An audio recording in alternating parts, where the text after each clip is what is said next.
In 1947, a young Bedouin shepherd threw a stone into a cave in the Judean desert and heard something shatter. Inside, clay jars, and inside those jars, ancient scrolls, preserved in darkness for nearly 2,000 years.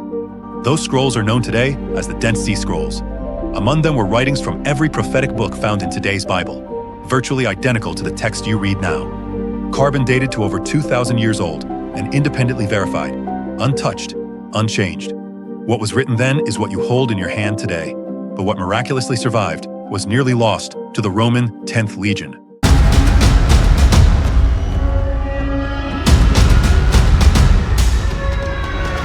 In 66 AD, Rome raided the temple and seized 17 talents of silver. The Jewish people poured into the streets in protest.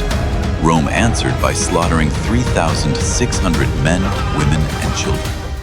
Judea snapped and rose against Rome in revolt. Rome lost its grip. The Roman positions inside the city collapsed. The revolt had crossed a line with Rome. Rome sent a force from Syria to crush the revolt, but at Beth Horon, it was destroyed. Rome was humiliated. Nero was outraged and unleashed 3 Roman legions, the 5th, the 10th, and the 15th, and the legions began crushing the revolt stronghold by stronghold, and Qumran was next. By 68 AD, the Roman 10th Legion was advancing through the Jordan Valley toward the Dead Sea. Where they passed, homes burned and bodies fell, and terror was spreading through the settlements ahead of them. In their path stood Qumran, a small desert settlement on the edge of the Dead Sea, a place of scrolls, a place of scribes, men who studied the scriptures, men who copied them by hand, men who would protect them with their lives. They knew what would happen when the Romans arrived, so they moved to hide the scrolls from Roman destruction.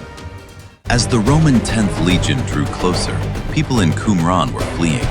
They took water, supplies, and whatever they needed to escape the Roman war machine. But not everyone in Qumran was trying to escape.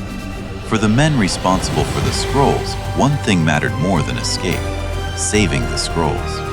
They knew if the scrolls were left behind, they would be destroyed. With no time to spare, the scrolls were gathered, wrapped in linen, placed in clay jars, and sealed shut. The jars were then moved into caves above Qumran. They would not be seen again for nearly 2,000 years. Out of sight, into silence. And Rome never found them. The men walked away. Qumran fell, but the scrolls survived. Rome reached Qumran. The settlement burned, but the words hidden in the caves above it survived. And when the Dead Sea Scrolls came out of the caves, they answered critics' questions. Can the text be trusted? Was it preserved? Or had it changed so much that no one could know what was originally written? Critics turned to Jeremiah. The Greek Jeremiah is shorter than the Hebrew, and Qumran shows it. The question isn't whether differences exist, it's whether they create a different Jeremiah. They do not. The prophetic message is the same. Next, Isaiah. Many scholars argue that chapters 40 through 66 were written by a later voice. The great Isaiah scroll found in Qumran shows that by the 2nd century before Christ, Isaiah already existed in the Jewish world as one complete scroll with all 66 chapters. The words were already there. You cannot move these words to the other side of Christianity, or say that later believers rewrote them after Christ. These words were already in Jewish hands long before Christ, and the Old Testament did not survive through one fragile line. It survived through the Masoretic tradition, the Septuagint, the Samaritan Pentateuch, the Syriac Peshitta, and the Nash Papyrus. Different communities, different traditions, lay them side by side, and they still give you the same world of Scripture. That is not textual collapse. A collapsed text does not stay recognizable across centuries. The Dead Sea Scrolls show copying, correction, variation, textual families, scribal hands, human history, but they do not show uncontrolled invention. They do not show prophecy rewritten to fit later history. Even where readings are disputed, they do not give us a different Bible. The message remains intact.